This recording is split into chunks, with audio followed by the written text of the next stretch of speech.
ঠাকুর, মা, স্বামীজিকে প্রণাম নিবেদন করছি। রাজা মহারাজজি, মহাপুরুষ মহারাজজি, অন্যান্য পার্শ্বদবৃন্দের উদ্দেশ্যে প্রণাম নিবেদন করছি। পূজ্যপাদ প্রেসিডেন্ট মহারাজজি, ভাইস প্রেসিডেন্ট মহারাজজি, সবাইকে প্রণাম জানাচ্ছি। মঞ্চে দুজন বক্তা আছেন, তাদের বিশেষ প্রীতি নমস্কার জানাচ্ছি। শ্রোতৃমণ্ডলীতে যারা বয়োজ্যেষ্ঠ সন্ন্যাসী আছেন তাদের ভক্তিপূর্ণ প্রণাম।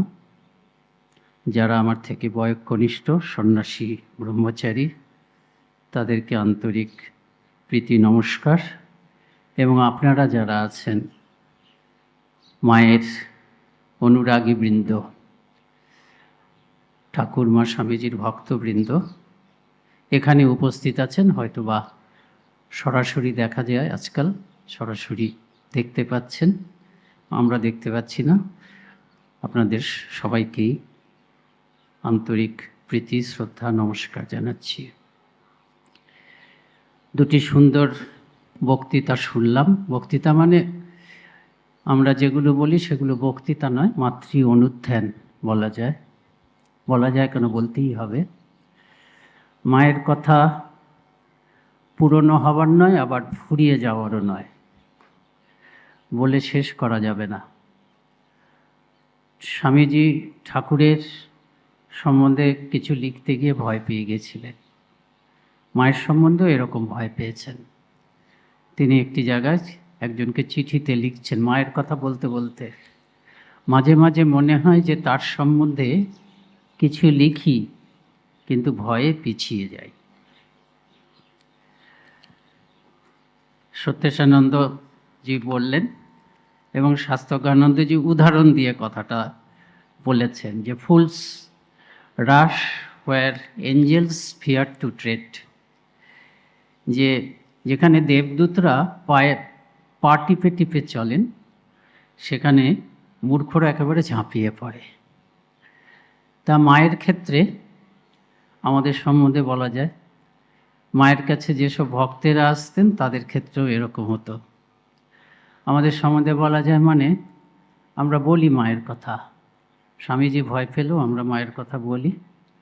তার কারণ হচ্ছে, প্রথম কথা হচ্ছে মায়ের কথা বলতে ভালো লাগে, আর দ্বিতীয় কথা হচ্ছে মায়ের কথা বলাটা আমাদের কাছে কল্যাণকর। নিত্য গঙ্গা স্নান সেটা যেমন পুরনো হয় না, নিত্য গঙ্গা স্নান, প্রতিদিনের গঙ্গা স্নান প্রতিদিনই আমাদের একেবারে শান্তি দেয়, প্রতিদিনের জন্যই কল্যাণকর। তেমনি মায়ের কথা, মায়ের লীলা অনুধ্যান প্রতিদিনের জন্যই আমাদের কাছে কল্যাণকর। পবিত্রতার স্বরূপিণী, শুধু পবিত্রতার স্বরূপিণী নয়, যত কিছু মহান গুণ আছে তার স্বরূপত রূপ শ্রী মা। তার অনুধ্যান করলে পবিত্রতা এবং সেই সব গুণগুলি আমাদের মধ্যে আমাদেরই অজান্তে ধীরে ধীরে এসে যায়। সেই জন্য আমাদের নিজেদের লাভের জন্য আমাদের নিত্য শ্রী মায়ের অনুধ্যান করাটা কর্তব্য, করা উচিত। এই দিনগুলোতে মহাপুরুষ মহারাজের কথাও সত্যেশানন্দ উল্লেখ করেছেন যে মহাপুরুষ মহারাজ, ওরা তো মহাপুরুষ, ওরা বুঝতে পারতেন এই দিনগুলোর মহিমা। সকাল থেকে তিনি বালকের মতন থাকতেন, মা মা মা, একেবারে মাতৃগত প্রাণ শিশুর মতন সকাল থেকে তিনি কাটাতেন। আর মাঝে মাঝে যারা আসতেন তাদের কাছে আজকে যে সে দিন, আজ সাক্ষাৎ মহামায়ার জন্মদিন। আমাদের ভক্তি বিশ্বাস নেই, সেই জন্য আমরা এই দিনগুলোর মহিমা বুঝতে পারি না। তারপরে কাতর হয়ে প্রার্থনা করতেন, মা এই সংঘের কল্যাণ করো, জগতের কল্যাণ করো, ভক্তদের কল্যাণ করো বলে বিভোর হয়ে প্রার্থনা করতেন। তাই সেই দিন। আর মহাপুরুষ মহারাজ, আরও ঘটনা আছে, মা সরস্বতীর পুজো হচ্ছে মঠে, মহাপুরুষ মহারাজের কাছে বোধহয় কেউ মহাপুরুষ মহারাজ অঞ্জলি দিতে গেছেন সম্ভবত।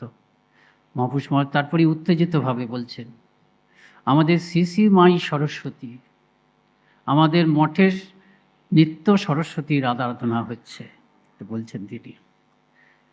ঠাকুর বলেছিলেন, ও সারদা জ্ঞানদায়িনী, জ্ঞান দিতে এসেছে, জ্ঞান দিতেই এসেছে, সেটাই মায়ের স্বরূপ। যা কিছু তিনি করেছেন, জ্ঞান দিয়েছেন তিনি মাতৃত্বের মোড়কে। কঠোপনিষদে একটা মন্ত্র আছে, আপনারা জানেন, বিখ্যাত মন্ত্র। সেখানে শ্রেয় এবং প্রেয়র কথা বলা আছে, যে আমরা এই জগতের প্রত্যেকেই শ্রেয় এবং প্রেয়র মুখোমুখি হচ্ছি। শ্রেয় হচ্ছে পারমার্থিক সত্য, যেটা হয়তো এই মুহূর্তে খুব প্রিয় বলে মনে হয় না, কিন্তু পরিণামে সেটাই আমার আত্যন্তিক দুঃখ নিবৃত্তি করবে।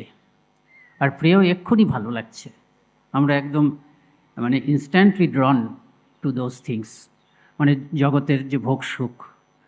কিন্তু ঝাঁপিয়ে পড়ার পরে ধীরে ধীরে দেখা যাবে আমি আমার সব কিছু হারিয়ে ফেলছি, বিচার বুদ্ধি জীবনটাই হারিয়ে ফেললাম। কাজে এই যে মন্ত্রটা আছে, এটার মধ্যে একটা ইঙ্গিত আছে, আভাস আছে, যে শ্রেয় কখনো প্রিয় হয় না, শ্রেয় কখনো অন্তত তৎক্ষণাৎ প্রিয় হয় না। কিন্তু এই যে মাতৃত্বের মোড়কে জ্ঞান দেওয়ার জন্য শ্রীরামকৃষ্ণ এক অদ্ভুত গুরু মূর্তিকে নিয়ে এসেছিলেন, তার জীবনের সান্নিধ্যে আমরা যারা মহাসৌভাগ্যবান, জীবিত অবস্থাতেই তার সান্নিধ্যে এসেছেন, আর আমরা যারা তার লীলা অনুধ্যান করে তার জীবনের সান্নিধ্য পাচ্ছি, আমরা দেখি যে এখানে শ্রেয় প্রতি পদে পদেই প্রিয়। মাতৃত্বের মোড়কে শ্রী মা সেই পরমার্থ জ্ঞান দিয়েছেন, সেটি তার স্বরূপ। আমরা গুরুকে ব্রহ্মা বলেছি, বিষ্ণু বলেছি, পরব্রহ্ম বলেছি, কখনো গুরুকে তুমি মা এরকম বলিনি। কিন্তু শ্রী মা আসার পরে এই দিকটি যুক্ত হয়েছে, গুরু মা হয়েছেন এখানে। গুরু এখানে মা, মাতৃত্বের মোড়কে তিনি আমাদের অজ্ঞান অন্ধকার দূর করেছেন। তার যে এত ভালোবাসা, তিনি জাতির আপনার গর্ভজাত সন্তান কটি, একজন জিজ্ঞেস করছেন, আপনার ছেলে মেয়ে কয়টি? মা বলছেন, আমার সবাই আমার ছেলে মেয়ে। তো যিনি জিজ্ঞেস করছেন মহিলা, তিনি বুঝতে পারছেন শিষ্য শিষ্যাদের মা ছেলে মেয়ে বলছেন। তখন তিনি নিজেকে আরও স্পেসিফিক করার জন্য বলছেন, আমি জানতে চাচ্ছি আপনার গর্ভজাত সন্তান কটি? মা বলছেন, ব্রহ্মাণ্ড জুড়ে প্রত্যেকেই আমার সন্তান। আপনারা সত্যেশানন্দজির মুখে শুনলেন সেই কাহিনিটা। আমি আবার বলি, উনি ইংরেজিতে বলেছেন, তো আমি সকলের জন্য বলছি, যে মা আর একটি মহিলা, এই হয়তো দুপুরের খাওয়াটা হয়ে গেছে, বেশ একটা অবসরের মুডে বিছানায় শুয়ে শুয়ে গল্প করছেন। কথা প্রসঙ্গে শ্যামা সুন্দরী দেবী দিদিমার প্রসঙ্গ এসেছে। মা বলছেন যে আমি তো এই রাধু মাকু টাকু এদেরকে নিয়েই ব্যস্ত থাকতাম, আর দিদিমার দুঃখ যে আমার সারুর কোনো সন্তান হলো না, খুব সবসময় ব্যস্ত। দিদিমা একটু গজগজ করতে করতে বলছেন, তাও যদি একটাও তোর পেটে ধরা সন্তান হতো, এটা বলছে। তার দুজনে মিলে হাসছেন। এই হাসতে হাসতে ওই মহিলা বলছেন, মা তাহলে দিদিমা এখন থাকলে কি বলতেন, আপনার তো শত শত সন্তান এবং আমরা তো কেউই আপনার পেটে ধরা সন্তান নই। যেই বলা, মা একেবারে উঠে বসলেন, শুয়ে শুয়ে গল্প করছেন, তীব্র স্বরে বলছেন, কে বললে তোমরা আমার পেটে ধরা সন্তান নও? কি বললে? আমার পেটে হওনি, তবে কার পেটে হয়েছ? আমার ছেলে মেয়ে ন, তবে কার ছেলে মেয়ে? আমি ছাড়া মা আর কেউ আছে কি? সব মেয়ের ভেতরেই আমি, সব মায়ের মধ্যেই আমি রয়েছি। যে যেখান থেকে আসুক সবাই আমার ছেলে মেয়ে, এটা সত্যি জানবে। ব্রহ্মাণ্ড ভাণ্ড উদরী দ্বিতীয়া কা মমা পড়া। বলছেন না, আমি ছাড়া আর কে আছে? সত্যি জননী গিরিশচন্দ্র ঘোষকে বললেন যে তুমি কেমন মা?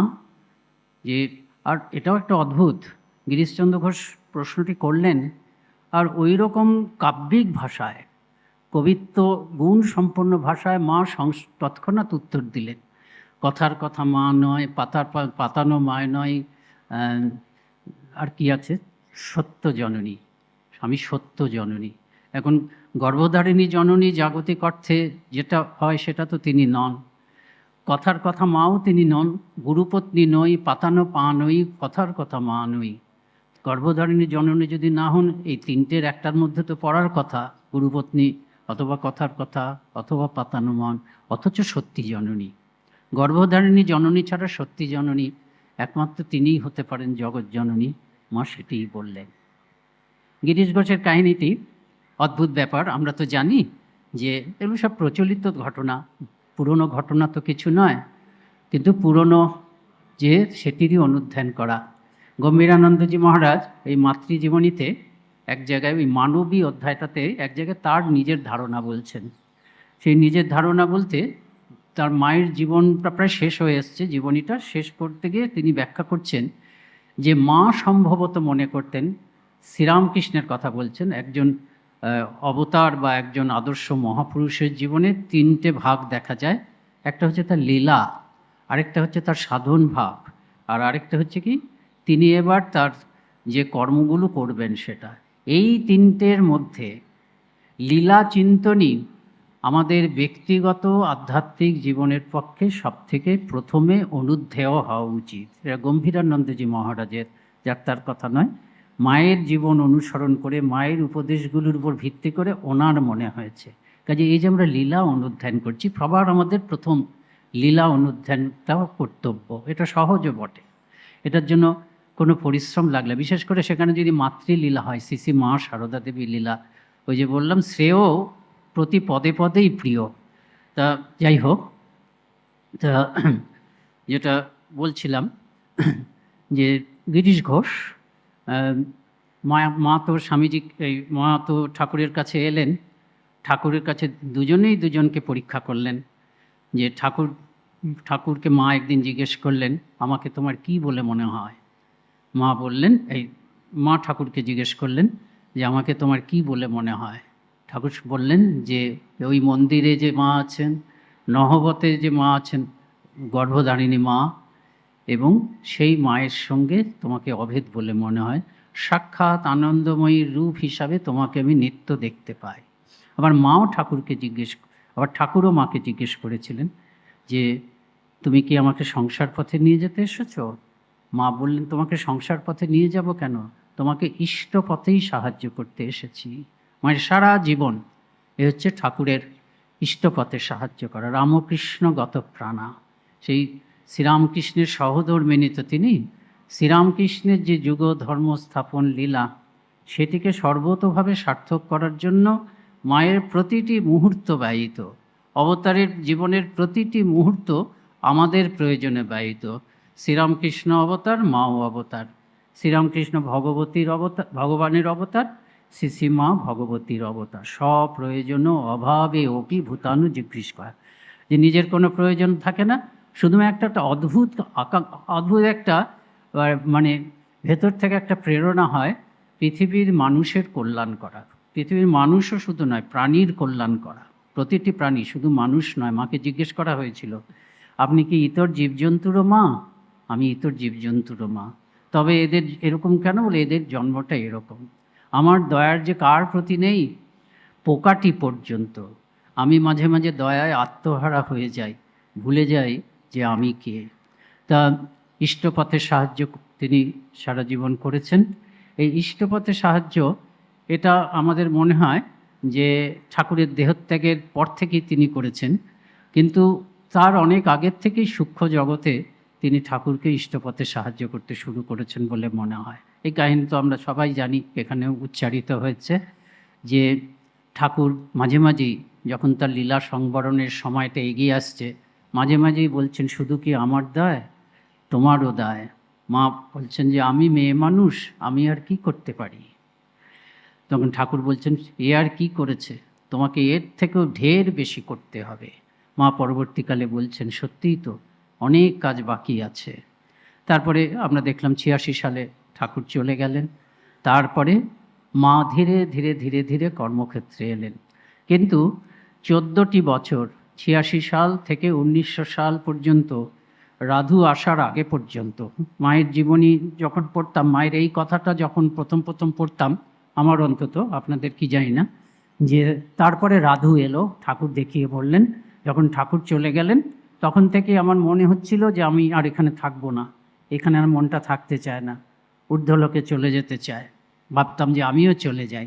তারপরে রাধু এলো, ঠাকুর দেখিয়ে বললেন, এটি যোগমায়া, একে ধরে থাকো। এর থেকে আমার মনে হতো যে ঠাকুরের দেহত্যাগ হয়েছে 1886, তার কিছুদিনের মধ্যেই রাধুর জন্ম। অনেক পরে আমি খেয়াল করেছিলাম যে রাধুর জন্ম হয়েছে 1900 খ্রিস্টাব্দে, সম্ভবত 26শে জানুয়ারি 1900 খ্রিস্টাব্দে। মানে এই 14 বছর ঠাকুরকে প্রচুর কাঠখড় পোড়াতে হয়েছে মায়ের এই এত শুদ্ধ মনটাকে পৃথিবীতে আটকে রাখার জন্য। অনেক আগে যখন মায়ের প্রায় 10-11 বছর বয়স, ঠাকুর মাঝে মাঝে দক্ষিণেশ্বর থেকে কামারপুকুরে যেতেন, আর মাও সেই সময় জয়রামবাটির থেকে কামারপুকুরে আসতেন। সারাদিন কাজ করে টোরে, এবং মেয়েরা সব রাত্রিবেলায় আসতো, কারণ তখনকার দিন তো দিনের বেলায় ছেলেরা বেরোতেন, ছেলেদের সামনে মেয়েরা বেরোতো না। অন্ধকার হয়ে যেত যখন, অন্ধকারে আর কেউ বেরোতো না, তখন পাশাপাশি কামারপুকুরের পল্লী মেয়েরা তারা গদাধরের কাছে, শ্রীরামকৃষ্ণের কাছে আসতেন, এবং শ্রীরামকৃষ্ণের কথামৃত বোধহয় সম্ভবত তারাই শুনেছেন, তিনি বলতেন।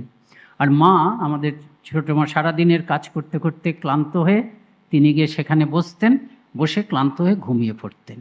তখন সবাই ঠেলতো, এই এত সুন্দর কথাগুলো হচ্ছে, তুই ঘুমিয়ে পড়ছিস। তখন ঠাকুর একটা কথা বলতেন, যেটা আমরা পরবর্তীকালে বোধহয় মায়ের সূত্রেই আমরা পেয়েছি। নিশ্চয়ই যারা উপস্থিত ছিলেন তারা কেউ সেই কথার অর্থ বুঝতে পারেননি। ঠাকুর বলতেন, ওকে তুলোনি, ওকে যদি এখন তোলো তবে কি আর ও এখানে থাকবে? ও চোঁচা দৌড় মারবে। শ্রী মা বা শ্রী ঠাকুর, এরা দুজনেই ভগবান ভগবতী, এরা সব সাধ্য বস্তু। যুগ যুগ ধরে সাধকরা, মুনি ঋষিরা তপস্যা করে যাকে পায় এরা হচ্ছে তাই। মা শিশিমা বলেছিলেন, ওই ভাইজি রাধু টাধু মাকুদেরকে বলেছিলেন, নলিনীকে একবার, যে কত মুনি ঋষি তপস্যা করেও আমাকে পায় না, আর তোরা আমাকে পেয়েও হারালি। তা ঠাকুর তখন ওই কথা বলতেন, যে এই শুদ্ধ মন এখনও জগতের সঙ্গে বাধা পড়েনি, এখনও পর্যন্ত আমার পার্শ্বদরা আসেনি, এখনও পর্যন্ত আমার সন্তানদের আপন সন্তান হিসাবে গ্রহণ করেননি, এখনও পর্যন্ত রাধু আসেনি। কাজে এখন তো জগতেও বাধা পড়বে না। যদি বিশুদ্ধ আধ্যাত্মিকতা যদি এক্ষুনি শোনে, তাহলে তার শুদ্ধ স্বরূপের কথা মনে পড়ে যাবে, এই ধূলি মলিন জগৎ ছেড়ে চলে যাবেন, এবং শ্রীরামকৃষ্ণের লীলা অসম্পূর্ণ বা একেবারেই আর হবে না। তা সেই জন্য এই 14 বছর ধরে ঠাকুরকে অনেক কাঠখড় পোড়াতে হয়েছে নানা রকমভাবে। মাঝে মাঝে দর্শন দিয়েছেন, কয়েকজন পার্শ্বদকে তিনি দীক্ষা দেননি, তাদেরকে ঠাকুর মায়ের কাছে পাঠিয়েছেন। তারপরে ওই সব দর্শনগুলো দেখিয়েছেন, যে তিনি যে এসেছেন তার একটা যুগান্তকারী তাৎপর্য আছে, তার মধ্যে নরেনের ভূমিকা আছে, তারও ভূমিকা আছে। সেই সব দর্শনগুলো, যে নরেন গঙ্গা জলে দ্রবীভূত, শ্রীরামকৃষ্ণ গঙ্গা জলে দ্রবীভূত হয়ে গেলেন, আর একটু পরে নরেন এসে জয় রামকৃষ্ণ বলে তার জয় রামকৃষ্ণ বলে তিনি সেই জলগুলো ছড়িয়ে দিলেন, সবাই মুক্ত হয়ে গেল। এই করতে করতে তখনও কিন্তু মায়ের মনে হচ্ছে যে চলে যাই। তারপরে 1900 মাঝে মাঝে দেখছেন একটি মেয়ে ঘুরে ফিরে বেড়াচ্ছেন, এটি যোগমায়া, একে নিয়ে থাকো। তারপরে রাধুর জন্ম হয়ে গেছে, তাও মায়ের মনে মানে রাধুর প্রতি কোনো একটা যে আকর্ষণ এসছে তা না। একদিন তিনি দেখলেন সুরবালা কিছু ওই শতরঞ্জি বা মাদুর টাদুর নিয়ে আপন মনে হেঁটে হেঁটে যাচ্ছে, সুরবালা মানে রাধুর মা, আর ওই ছোট্ট বাচ্চা মেয়ে হামাগুড়ি দিতে দিতে কাঁদতে কাঁদতে পেছন চলছে। মায়ের মানে সুরবালার ওই তার নিজের মেয়ের দিকে, রাধুর দিকে কোনো নজর নেই। তখন মায়ের বুকের ভিতরটা আনচান করে উঠল, তার মনে হলো যে বাবা নেই, মা ওই পাগল, তাহলে এই মেয়েটিকে কে দেখবে আমি ছাড়া? গিয়ে কোলে তুলে নিলেন। সঙ্গে সঙ্গে ঠাকুর এসে বললেন যে একে নিয়ে থাকো, আমরা বেঁচে গেলাম, জগৎ রক্ষা পেল, এবং অদ্ভুত মাতৃলীলা আমরা দেখলাম। তা এই ইষ্টপথে তিনি সাহায্য করেছেন সারা জীবন ধরে, ভক্তদের কাছে খুব বেশি আসেননি। তা গিরিশ ঘোষের প্রসঙ্গটা এলো। গিরিশ ঘোষের সঙ্গে গিরিশ ঘোষ মাকে প্রথম দেখলেন হচ্ছে 1890 খ্রিস্টাব্দের শেষের দিকে। মা তখন কলকাতাতে বিভিন্ন লোকের ভক্তরা ব্যবস্থা করে দিতেন। ওই সৌরীন্দ্রমোহন ঠাকুরের বাড়িতে আছেন গিরিশ ঘোষের একটি অত্যন্ত সুলক্ষণযুক্ত পুত্র। সে কি করে বুঝেছে যে মা ওপরে আছে, টানতে টানতে নিয়ে গিয়ে মায়ের কাছে নিয়ে গেল। মা প্রণাম করলেন। গিরিশ ঘোষ বললেন, মা, এই পুত্রের জন্যই তোমার সঙ্গে দেখা হলো। কিন্তু সেই পুত্রটি কয়েক মাস পরে মারা গেল। তখন 1891 খ্রিস্টাব্দের প্রথম দিকে ওই সুবোধানন্দজি আর নিরঞ্জনানন্দজি খুব মায়ের প্রতি ভক্তি ছিল। যার জন্য স্বামীজি লিখছেন মহাপুরুষ মহারাজকে লেখা সেই চিঠিতে, যেই চিঠিতে প্রথমে তিনি ঠাকুরের কথা বলেছেন যে বেদ বেদান্ত, বেদ বাইবেল কোরআনে কি আছে সেটা শ্রীরামকৃষ্ণের জীবনের আলোক ছাড়া বোঝা যায় না, ইত্যাদি ইত্যাদি ইত্যাদি। তারপরে যখন মায়ের কথা এসছে, স্বামীজি একদম আত্মহারা হয়ে গেছেন এবং সেই চিঠিটাতেই বলছেন যে মায়ের কথা যখন মনে হয় তখন শ্রীরামকৃষ্ণ তুচ্ছ কো রাম ইত্যাদি ইত্যাদি। সেখানে বলছেন যে নিরঞ্জন লাঠিবাজি করে কিন্তু তার লাঠি হজম হয়ে যায়, কারণ তার মায়ের উপরে বড় ভক্তি। তা সেই নিরঞ্জনানন্দজি আর সুবোধানন্দজি দুজনে মিলে গিরিশ ঘোষকে জয়রামবাটিতে পাঠালেন। এরকম পুত্র শোক, একমাত্র পুত্র, কয়েক মাস কাটিয়ে আসুন। সত্যি সত্যি তিনি গিয়ে কয়েক মাস কাটিয়েছিলেন একেবারে মায়ের সন্তান হিসাবে। তো সেই সময়ই একদিন প্রণাম করতে গিয়ে দেখেন, কখনো মুখ দেখেনি তো মায়ের মুখ পুরুষ ভক্তরা দেখেননি, সম্ভবত স্বামীজিও কখনো মায়ের মুখ বোধহয় সরাসরি দেখেননি। একেবারে শারদানন্দজি মানে কপট রাগ করতেন, এত বড় একটা ঘোমটা পরে রাখতে বলেন, মা শারদানন্দজি এত সেবা করছেন, বলছে আমি যেন ওনার শ্বশুর হই ইত্যাদি বলতেন। তা যাই হোক, গিরিশ ঘোষ প্রণাম করেছেন, ওপরে তাকিয়ে দেখেন মায়ের ঘোমটা চলে উঠে গেছে, একটু মুখটা দেখা যাচ্ছে। তাকিয়ে দেখেন মা তুমি, এরকম বলে উঠেছে। এই মা তুমি এরকম বলার কারণটা কি? গিরিশ একবার খুব বিসূচিকায় ভুগছিল, প্রাণ সংশয়। সেই সময় গিরিশ ঘোষ দেখলেন যে একটি মানে স্বপ্নে, আধা স্বপ্নে তিনি দেখলেন এক অপরূপ মাতৃমূর্তি এসে গিরিশ ঘোষকে একটা কিছু খাইয়ে দিলেন, এবং তারপর থেকে গিরিশ ঘোষ একদম সুস্থ হয়ে গেলেন। তারপরেই তার নাটকে নাম টাম ইত্যাদি সব কিছু। তারপরে গিরিশ ঘোষ মনে করতেন ওই মাতৃমূর্তির কৃপাতেই তার সব কিছু হয়েছে। এখন গিরিশ ঘোষের সঙ্গে, গিরিশ ঘোষের কাছে চৈতন্যলীলা দেখতে এসেছিলেন শ্রীরামকৃষ্ণ 1884 খ্রিস্টাব্দের 21শে সেপ্টেম্বর। এরপর থেকেই গিরিশ কিন্তু আমাদের ভক্তমণ্ডলীতে ঢুকলেন।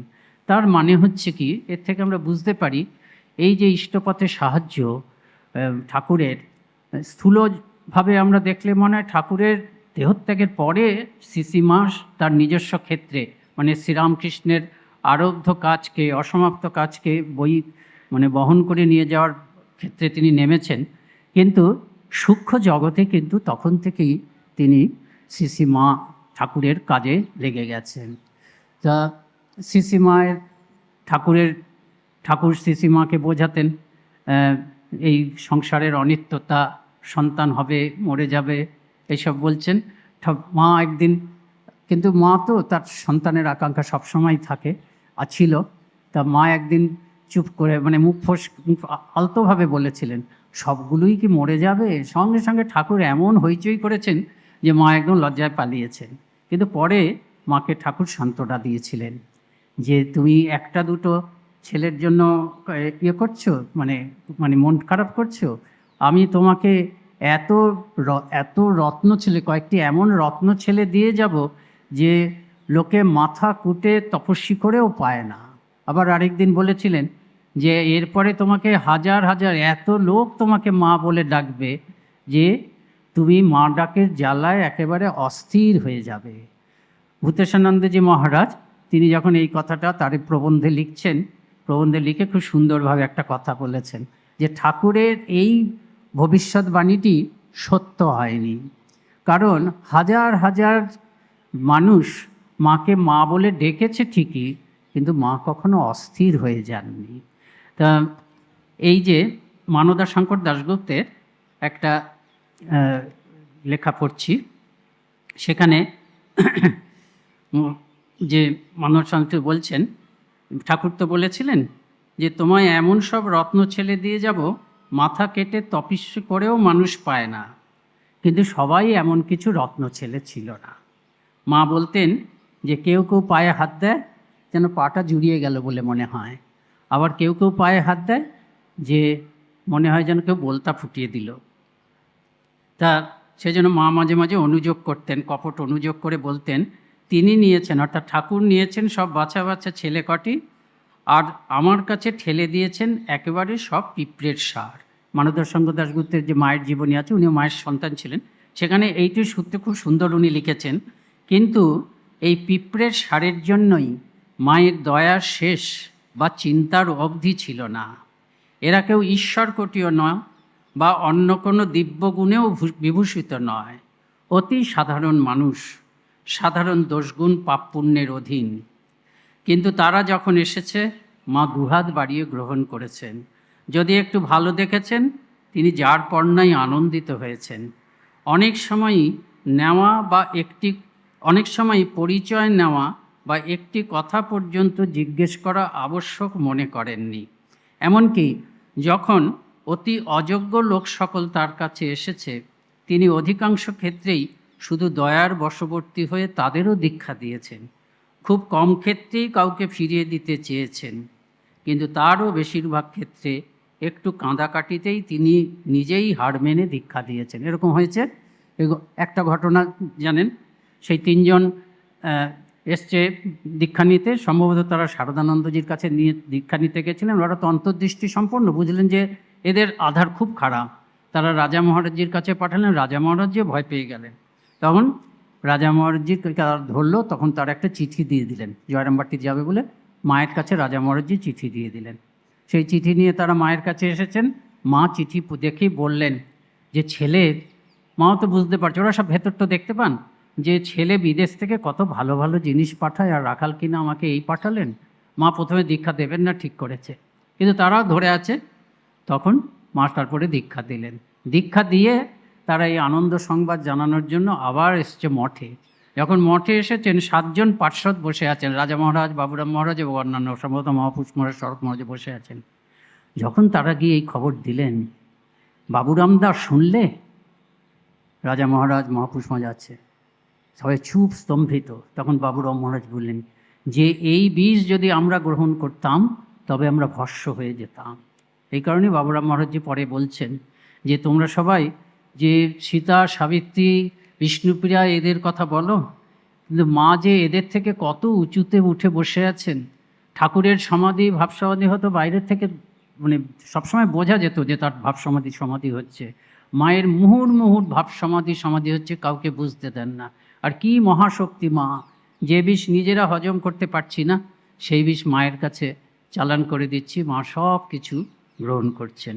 এই হচ্ছেন মা, বিরাট শক্তিধর। কিন্তু মা জগৎজননী, মা জগদ্ধাত্রী, ষোড়শী পূজা করেছেন মা। এই ষোড়শী পূজার তাৎপর্য আমাদের হিরণ্ময় নদীর একটা খুব সুন্দর প্রবন্ধ আছে শতরূপে শারদাতে, তিনি সেখানে বলছেন যে এই ষোড়শী পূজা মানে, ষোড়শী হচ্ছে ঘনীভূত আদ্যাশক্তি। তিনি এই যে ঠাকুর বলেছেন সরস্বতী, স্বামীজি বলেছেন দুর্গা, মা কখনো জগদ্ধাত্রী রূপে দেখা দিয়েছেন, মা কখনো সম্মুখে বলেছেন কালী। এর মানেটা হচ্ছে কি, এই সরস্বতী, দুর্গা, কালী, জগদ্ধাত্রী এরা সব ওই ত্রিপুরা সুন্দরী শ্রীবিদ্যা বা সরস্বতী দেবীর অংশ। অর্থাৎ এবার যে আদ্যাশক্তির অবতরণ হয়েছে, এই আদ্যাশক্তির শক্তিতেই অবতারের সমস্ত ক্রিয়াকলাপ। এত পরিপূর্ণভাবে আদ্যাশক্তি কখনো আসেনি। এই কারণেই শ্রীরামকৃষ্ণের শক্তি এবার সর্বাপেক্ষা বেশি, এই কারণেই তিনি অবতারও বরিষ্ঠ। তা যাই হোক, তা এই ঠাকুর এবং মা এই দুজনে মিলে এই যে মাকে ঠাকুর আনলেন, যে একটা মাকে আনার কারণটা হচ্ছে, এক কথায় যদি আমরা বলি যে রামকৃষ্ণ ভাবধারাটা কি, সেটা হচ্ছে বলা যায় যে ব্যবহারিক, বেদান্তকে ব্যবহারিক করলেন স্বামীজি। যে স্বামীজি বলেছেন যে ওই বনে জঙ্গলে পূর্ববর্তী আচার্যরা বেদান্তকে রেখে দিয়ে গেছিল, সকলের জীবনে আমি ব্যবহার করব। A teacher will be better teacher, a clerk will be better clerk, a lawyer will be better lawyer, যদি বেদান্তকে ব্যবহার করেন, এবং মানে একজন spiritual aspirant, he will reach the ultimate goal. মানে এই বেদান্ত সর্বার্থ সাধক, জীবনের যে কোনো জায়গায় ব্যবহার করা হোক, যে কোনো, এটা শুধু কল্যাণই প্রসব করবে। যে যেখানে আছে, স্বামীজি তো বলতেন যে ধর্ম যদি যে যেখানে আছে সেখান থেকে একটা হাত বের করে তাকে আরেকটু উঁচুতে না তুলতে পারে, তবে সেটা ধর্ম নয়। তা বেদান্ত হচ্ছে সর্বার্থ সাধক ধর্ম, যে যেখানে আছে তার থেকেই অভ্যুদয়, আরও অভ্যুদয় থেকে একেবারে নিঃশ্রেয়সের মার্গে থেকেই অভ্যুদয় থেকে আরও অভ্যুদয়, এবং শেষকালে সবাইকেই নিঃশ্রেয়সে নিয়ে যাবে। এই হচ্ছে ব্যবহারিক বেদান্ত। এই ব্যবহারিক বেদান্তের সার্থক দৃষ্টান্ত স্বামীজি শ্রীরামকৃষ্ণের জীবনে দেখেছিলেন। ওইসব ঘটনা তিনি শুনেছেন, আবার দেখেওছেন। ঘটনা হচ্ছে মাঝ গঙ্গাতে একজন মাঝি আরেকজন মাঝিকে থাপ্পড় মারল এবং শ্রীরামকৃষ্ণের পিঠে ছাপ ফুটে উঠল, তিনি যন্ত্রণায় কেঁদে উঠলেন, এগুলো শুনেছেন। আবার নিজের জীবনে দেখেছেন কি, তিনি শ্রীরামকৃষ্ণকে চেপে ধরেছিলেন যে আমাদের জন্য মাকে বলতে হবে যে আপনি কিছু খান, নিজের জন্য তো বলতে পারেন না। আমাদের দিকে তাকিয়ে নরেন বলেছে সেই জন্য শ্রীরামকৃষ্ণ মায়ের কাছে গিয়ে বললেন যে এরা বলছে এদের ইয়ে রাখতে মানে এদেরকে ঠেলতে পারছি না, এদের অনুরোধকে প্রত্যাখ্যান করতে পারছি না, তুমি এমন কিছু করে দাও যাতে একটু খেতে পারি। ফিরে এসে বললেন ঠাকুর যে তোদের কথা নিয়ে বলতে গেলাম মানে লজ্জায় আর মুখ দেখাতে পারছি না। তোদের সবাইকে দেখিয়ে বললেন যে এত মুখে খাচ্ছিস তাও তোর আবার নিজের মুখে খেতে স্বাদ হচ্ছে। প্র্যাকটিক্যাল বেদান্ত একেবারে সর্বভূতে আমি বিরাজ করছি, এই অদ্বৈতবোধের সার্থক দৃষ্টান্ত। এই দৃষ্টান্ত শ্রীরামকৃষ্ণের জীবনে দেখেছিলেন এবং নিজেরও অনুভব ছিল। একই ঘটনা স্বামীজির জীবনেও ঘটেছে দার্জিলিংয়ে। এই দূরে একটি মেয়ে মানে গরিব মেয়ে, সে কাঠের বোঝা তুলতে গিয়ে কাঠের বোঝাটা পড়ে গেছে, মানে পিঠে এসছে দার্জিলিংয়ে। কিছু কথা শুনতে পাচ্ছেন না, দূর থেকে তাকিয়ে স্বামীজি দেখছিলেন আর একজনের সঙ্গে গল্প করতে করতে পায়চারি করছিলেন আরেকটা পাহাড়ে যেন। সঙ্গে সঙ্গে স্বামীজিও বড্ড লাগলো, তারও কোমরে লেগেছে। কাজে এই যে ব্যবহারিক বেদান্ত, বাস্তব ব্যবহারিক বেদান্ত, এটি স্বামীজি আমাদের কাছে উপহার দিয়েছেন। ওই শিবজ্ঞানে জীবে সেবা, ওই ওয়ার্ক ইজ ওয়ার্শিপ, এর মাধ্যমে প্রতিদিনের জীবনে বেদান্তকে, এই অদ্বৈতবোধকে রূপায়িত করব। ভালোবাসা, লাভ ইজ বেদান্ত, স্বামীজির কথা। ভালোবাসা আমাকে সবার সঙ্গে এক করবে এবং সকলের সঙ্গে একত্ব অনুভব, এবং এই এক ভগবানই, ভগবানের সঙ্গেই একত্ব অনুভব, ভগবানের পরিচয় সকলের সঙ্গে একত্ব অনুভব, তার ভিত্তিতে আমি এই সকল জগতে চলাফেরা করব, ব্যবহার করব। ব্যবহারিক বেদান্ত। এখন এই ব্যবহারিক বেদান্ত খুব মহার্ঘ, খুব উন্নত, কিন্তু শ্রীরামকৃষ্ণ সন্ন্যাসী, স্বামী বিবেকানন্দ সন্ন্যাসী, আমরা সন্ন্যাসী। শ্রী মা যদি না আসতেন, অবতার বা ভগবান তো সমস্ত জগতের জন্য, তাহলে পৃথিবীর মানুষ বলতে পারত যে অতি উচ্চ আদর্শ এই ব্যবহারিক বেদান্ত। কিন্তু এই বেদান্তকে, ব্যবহারিক বেদান্তকে প্রকৃতই ব্যবহারিক করার জন্য সন্ন্যাসী হওয়ার প্রয়োজন আছে। এই যে লক্ষ লক্ষ মানুষ, গরিষ্ঠ সংখ্যক মানুষ যে সংসারের তপ্ত কটাহের মধ্যে জ্বলছে, তাদের জন্যই ব্যবহারিক বেদান্ত নয়। তাদের জন্যও যে ব্যবহারিক বেদান্ত, সেটির জন্যই শ্রীমা। শ্রীমা একেবারে তার সংসার যে কোনো সংসারী মানুষের সংসারের থেকে অনেক চ্যালেঞ্জিং। সেই সংসারের একেবারে মধ্যস্থলে থেকে শ্রীমা এই ব্যবহারিক বেদান্তকেই প্রতিদিন ব্যবহারিকভাবে প্রয়োগ করেছেন। কাজেই এটা সারা শ্রীরামকৃষ্ণ ভাবাদর্শকে সারা পৃথিবীতে প্রসারিত করার জন্য, শ্রীরামকৃষ্ণ বিবেকানন্দ ভাবাদর্শকে সারা পৃথিবীতে প্রসারিত করার জন্য, সকলের জন্য প্রসারিত করার জন্য শ্রীমাকে ঠাকুর এনেছিলেন। যার জন্য ওই কথাটা বলে শেষ করছি। একটা খুব সুন্দর কথা আছে, শতরূপে সারদাতে একটা সহধর্মিণী সীমা বলে একটি প্রবন্ধ আছে, একজন গৃহবধূ লিখেছিলেন। তা সেটার মধ্যে একটা কথা আছে যে শ্রীরামকৃষ্ণ যদি কল্পতরু হন, তবে শ্রী মা হচ্ছেন সেই কল্পতরুর প্রসারিত শাখা। কল্পতরুর কাছ পর্যন্ত যেতে হবে প্রার্থনা করার জন্য, কিন্তু প্রসারিত শাখা মানে আমি যেখানে আছি সেখানেই এসে কল্পতরু আমাকে, আবার শ্রীরামকৃষ্ণ ব্যতিক্রমী কল্পতরু, আত্মপ্রকাশে অভয় প্রদান। শারদানন্দজি বলেছেন, ধর্ম অর্থ কাম মোক্ষ যা চাইব তা দেবেন না, তিনি মোক্ষটিই দেবেন, না চাইতেই দেবেন। সেই ব্যতিক্রমী কল্পতরুর প্রসারিত শাখা হচ্ছে শ্রী মা। না চাইতেই তিনি আমার ঘরের মধ্যে এসেই আমার যা প্রয়োজন সেই পারমার্থিক জ্ঞান তিনি দিতে এসেছেন। সারদা জ্ঞানদায়িনী, অধ্যাত্ম জ্ঞান নানা ছলে মাতৃত্বের মুড়ি দেওয়ার জন্য শ্রী মা এসেছিলেন। নমস্কার।